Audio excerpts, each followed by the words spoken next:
Thank you for having me here today. This is awesome. Very good event, FR Secure. So let's talk about Start Left. I'm the CEO, co-founder. I came from software development background. I had a consulting practice for about 10 years before I got into this product. What we did is we built high-performing teams inside of our consulting practice. We adopted CI/CD and cloud before DevOps, DevSecOps was even terminology.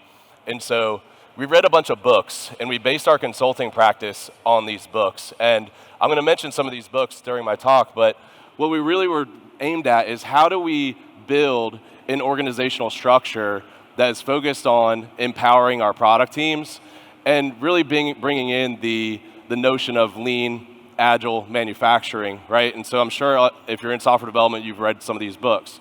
And so when you adopt CI/CD, you move really fast. And how do you enable your developers? So the thing that I want everybody to get out of this is just because you have CI/CD does not mean you're doing DevOps. And so the point is we need to focus on more of the intangible things instead of buying more tools as an industry. And so what I want to talk about, and hopefully you get out of this, is things like organizational design. How can we enable or change our organizational structures to better enable better communication and collaboration? Cultural change and behavior change, right? And so how do we actually incentivize and get people moving in the right direction and building security in? And then the last point, and why our company name is Start Left, is you can't get further left than people, right? And so if we're just focused on tools, code, anything, we need to be focused on empowering our people. How do we get developers to be better? And the notion is right now, security, or developers are not security experts, right? And so how do we get developers to move down the path of mastering their craft, also including in security, right? And so the notion of DevOps is high-performing teams with high-quality software. We need, as an industry, to stop pulling vulnerabilities out of that phrase. High-quality software also includes vulnerabilities. So we're going to start with, as a founder or as anybody in business, I always like to understand, like, what's your why? Why do you do this? Why are you passionate about this? And so you'll see another screen later on about what happens when developers are left out. That one's more about breaches. This one's more about a security issue that turned into an unavailability thing in a medical device. This is my daughter. She was diagnosed as a type 1 diabetic at 16 months old. We weren't able to use technology or monitoring on her for the first 5 years, right? And so we finally were able to use a constant glucose monitor, and we began to trust this device, right? And so for the first 5 years, we didn't sleep a whole night, that whole entire time. We trusted this thing. We changed our behavior. We trusted that it would notify us if her blood sugar goes low. So if you know anybody with diabetes, a lot of diabetics can die in their sleep. Fortunately, she did not die, but this was when she was 8 years old. She dropped down to a 47 blood sugar for 3 hours. This device never notified us. This is a $1 billion company that cannot maintain software, right? And so it's an easy flaw, which you can see on the Google Play Store right here. That snapshot was taken in 2018.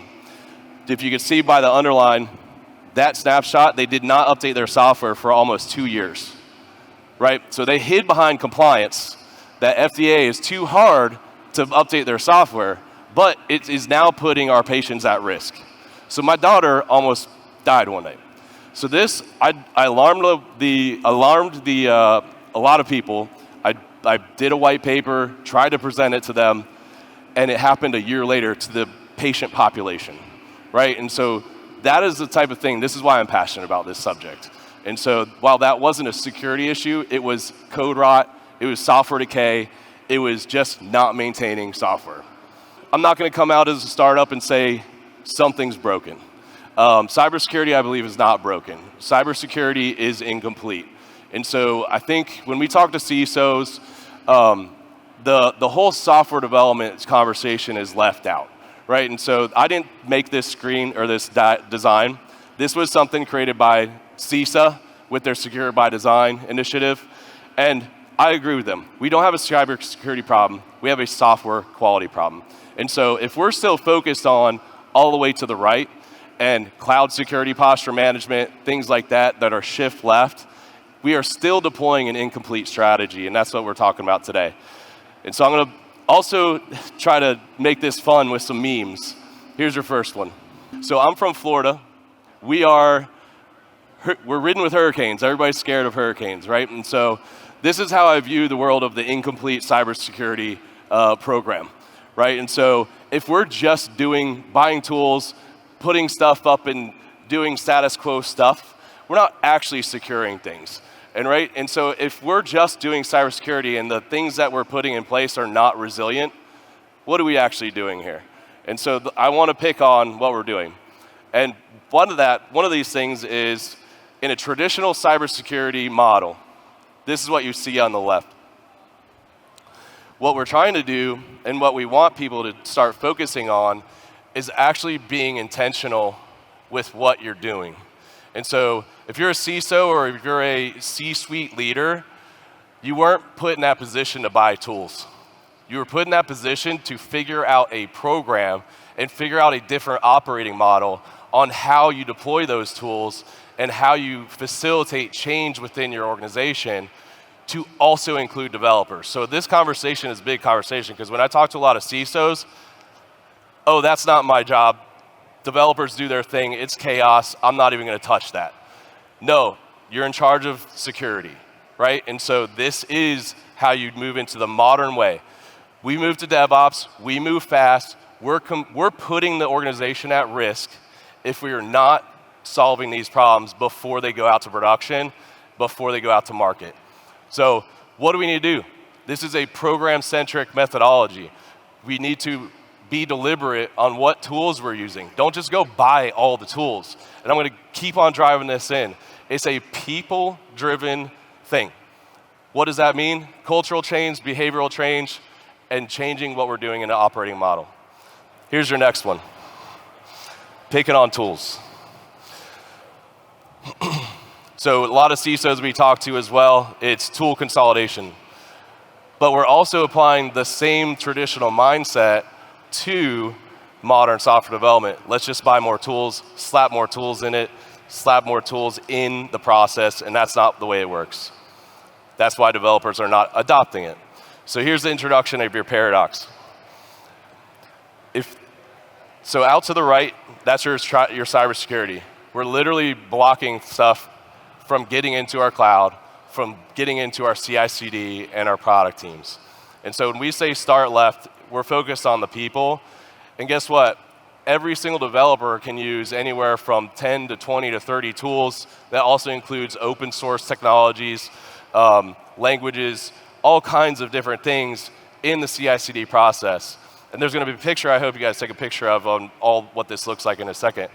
But we should be focused on building high quality software which will create that resilience and that immutable infrastructure. So if we're focused on runtime, that security all the way out to the right, we're already too late. We're also not following DevOps and we're not following containerization best practices, right? And that's going to lead to alert fatigue and all the other things. So back to the slide with the plywood. The whole reason why I put that in there was to pick on regulation for a second. So when Hurricane Katrina came out, Hurricane Andrew, destroyed New Orleans, destroyed Homestead. Regulation and code changes and rules changed in construction, right? And so in cybersecurity, we usually don't change until we have to react. And so the paradigm shift is today. And there's a couple slides down where I pick on a little bit of the breaches and what has happened over the last 3 to 5 years. But as an example, we just got our SOC 2 as a startup. I'm able to sell to you enterprise companies my product. You can bring my product into your ecosystem. They did not validate the security of my product, the code, the CI/CD, the cloud infrastructure.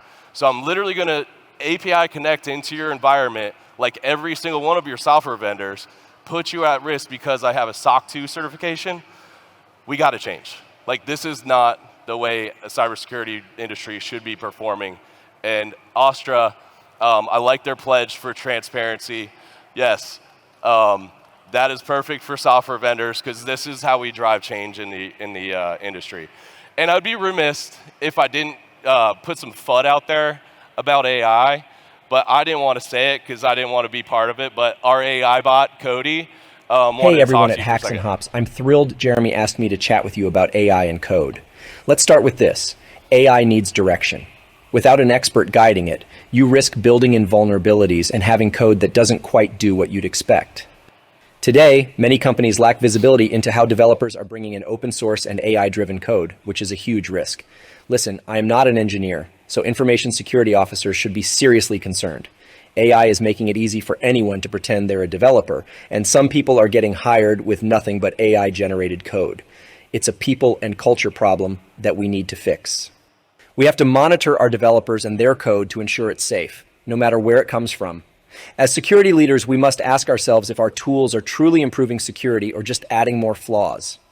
And remember, like with your favorite brew, use AI responsibly, or you might wake up wondering what just happened. Cheers to responsible coding, and thanks for having me, Hacks and Hops. I hope I'm the first AI you've had a drink with. Cody McBotface, out. Cody McBotface. Hey, at least there's some production value, right?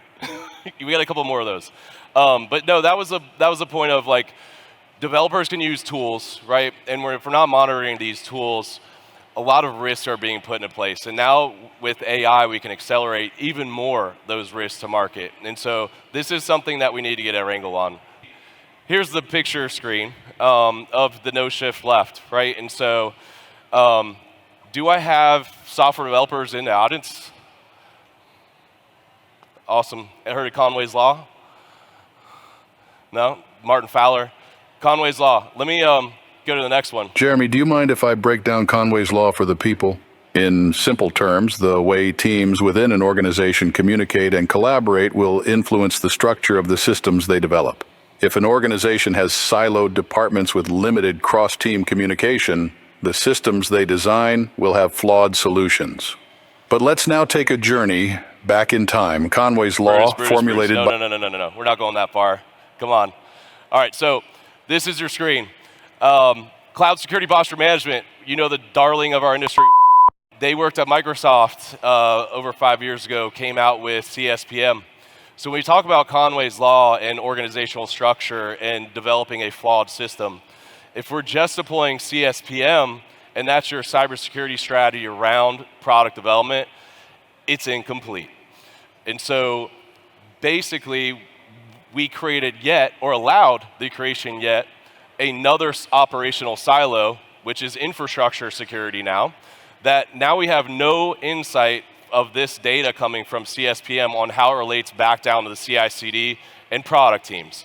And so correlating all this information and all this data into the organizational structure of a product team focused DevSecOps environment is really what the goal is here. And so this is how we align more the silos of all the different functions where it's GRC, cloud, security, product security, app security. I see some cameras out. Let me know if I can go. All right, so moving into DevOps culture, right? And so I also see a lot of CISOs driving traditional cybersecurity culture into DevOps, and it just doesn't fit. And so DevOps is more about continuous improvement, being able to innovate and fail and not be put in trouble for those things. But also, we need to move from a negative environment to more of a positive environment. And so this is what your cultural change needs to look like and how you inflict and how you get developers on your side. And really focus in on the cultural buy-in of moving to empowering business innovation, which is software development, and empowering the DevOps teams and the product development teams. What we're not doing, right, is we're just buying tools and slapping in it in the process. And here's your other meme that I see all the time. So I like to pick on traditional AppSec vendors on this, and they don't fit. And so there needs to be a new methodology on how you apply modern product security into modern development, not old things into new ways of working. So back to, I do have a lot of personal CISO coaching, and I always ask, have you read the Phoenix Project or Gene Kim's books? And so I see a lot of problems with CISOs trying to push compliance language, push cybersecurity language into development. And where we've seen the most success is go read the Phoenix Project. Go learn to talk the language of DevOps. If you're talking the language of DevOps, it's high-performing teams, small, autonomous, performant teams that are focused on high-quality software. How do you overlay security into those conversations? If you're going to be successful as a CISO to wrangle this chaos, you have to be able to speak their language. So Secure by Design came out by CISA here recently, another pledge that you can take to be a secure vendor or secure software company. But they also talk about these kind of intangible things around organizational design and communication, cultural change and behavior change, and your people empowerment. And so on the last one there, Microsoft, back 5 years later, they are now moving down this operating structure of product-focused DevOps. Small teams. Now we're incentivizing product security officers to sit and go amongst these teams to help the product teams still move fast, but then also put security into their workflows and help them continue to move at that velocity. And so if you read the articles on Microsoft, they're also incentivizing that change with gamification, all kinds of stuff that driving security into more product-focused teams. And so this is coming, and Microsoft's doing it, and Microsoft realized that CSPM is just not the only solution. Here's your other slide about what happens when developers are left out. This is all related to getting past traditional cybersecurity measures and taking advantage of CI/CD code, things that we're doing in the software development lifecycle. And so this is getting worse and worse and worse. And if we want to get proactive before the regulation comes, start thinking about how you can build a new program that facilitates this whole lifecycle from start to finish, inclusive of cybersecurity, but also inclusive of the proactive nature of doing this before it goes out. So building that resilience, building in the immutable infrastructure and integrity of the system. It's funny, this is, I know we're in a soccer field, but I like to give everybody the Moneyball analogy. And so if we're really trying to focus in on how do we do this, we should be focused on performance on our teams. And so if you look at this field, what's the most important part of the field? Who's the most important part of the field? It's the players, right? And so Moneyball, you take data, you take what is happening, how they're behaving, how they're taking action, and you take that information and say, how can I make my team better? How do I make my people better? And so then, once you start doing that, more fans show up, more sponsors show up, you start to win, and the whole thing is orchestrated and everything operates better. And so Moneyball, data-driven performance management is the name of the game. What does that look like? And so this is kind of like a small scale model, but we propose when we talk to CISOs of, why don't you create a chief product security office? It reports to the CISO office. It's a small team, and they can operate and help all the other product teams on security, help them get better, right? And so now you're operating the product team methodology, but you're also building product security into the program. And then what's missing too is your continuous feedback on what developers are creating, the learning path where you're now upscaling developers as they're creating the issues, vulnerabilities or compliance issues, and then gamifying the program itself. And so how do you incentivize behavior change is taking and saying, hey, if I create this vulnerability, I'm going to serve up contextualized situational content so you can learn what that vulnerability is, how to fix it, and that way you can learn on how not to do it anymore. And so I always kind of say, like, I went to college, and then like 10, 20 years later, I run into a problem, and now I have to go back and research it and fix it, and I have to relearn that skill. Well, humans learn in the moment best, right? And so if we can serve up that content and say, hey, here's how you fix the thing that you just created, now we're building it into the process. Now from a gamification perspective, you're earning points, you can rack up these points, you can earn rewards, and back to Microsoft, and you can incentivize people monetarily based on their performance. Now it's a continuous loop, it's a continuous cycle of a program of in reinforcing that better behavior and that change in the culture. And so we'll do... All right, team, gather around. Today we're playing a board game, Start Left Security's Challenge, The Path to Excellence, Board Game Edition. A board game about cybersecurity? That sounds awesome. It is awesome. Before we start left, let's go over the rules together. Your mission is to lead your team to success in program performance, learning, and incentivization. Yes, and if you land on the program performance square, you have to guide your team through secure development, fixing vulnerabilities, and avoiding obstacles. Each milestone achieved powers up his game piece. Efficient development speeds up delivery and boosts security. If you land on the learning path square, you have to select key learning paths, earning badges to level up your team's skills. Choose the right skills and watch your team grow stronger. Oh, and if you land on the incentivization square, you get rewards and recognition markers energizing your team. They move faster across the board, powered by motivation and demonstrating mastery of secure development. Motivated teams deliver better results faster. Well said. So when you win at this game, your team will be ready for anything. So kind of a little play on the gamification, but the point there is like giving people the ability to demonstrate mastery of their craft and rewarding them for that and getting better. That's ultimately what we should be doing to inflict that change.